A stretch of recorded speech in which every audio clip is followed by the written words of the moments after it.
Jokūbai, esi labai jaunas verslininkas. Pradėjai viską labai anksti.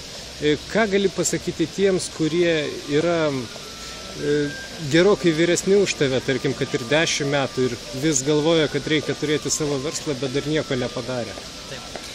Aš norėčiau pasakyti galbūt tik tiek, kad jeigu turėti savo verslą arba finansinę laisvę yra jūsų svajonė ir dalykas, kuris paverstų jūs laimingus, tai turėtumėte spjauti viską ir tiesiog eiti tą veiklą, nes aišku, galbūt dauguma paklaus, kad ką aš čia toks jaunas, nesupranta, ką šneka, aš turiu atsakomybę, turiu paskolą, turiu šeimą išlaikyti, dar kažką tokio, bet pateiksiu pavyzdį. Buvo toks žmogus, neprisimenu vardą ir pavardės, bet yra toks tinklas Kentucky Fried Chicken, kuris dabar yra ir Lietuvoje.